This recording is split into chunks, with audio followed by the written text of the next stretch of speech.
আমি আব্বুর ছোট পোলা। বাবার টাকার অভাব নেই। ছোট থেকে ইচ্ছে মতো টাকা খরচ করছি।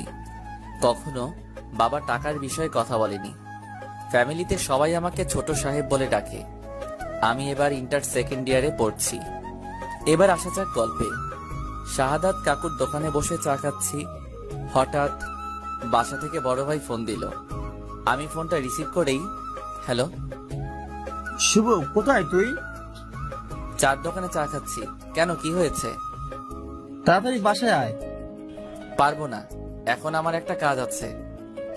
দেখ ভাই, আমার রাগ করিস না, তাড়াতাড়ি বাসায় আয়।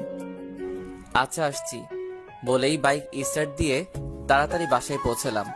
বাসায় ঢুকেই আমি অবাক, এত মানুষের হইচই কিসের? আর বাড়ি এত সুন্দর করে সাজানো হচ্ছে কেন? আমি কিছুই বুঝতে পারলাম না। সোজা ভাইয়ের রুমে চলে গেলাম। ভাইয়া, কই তুমি? আর কি হয়েছে শুনি? তোমার ভাইয়া বাজারে গিয়েছে, তুমি ড্রেস চেঞ্জ করো। কেন, কি হয়েছে যে ড্রেস চেঞ্জ করতে হবে?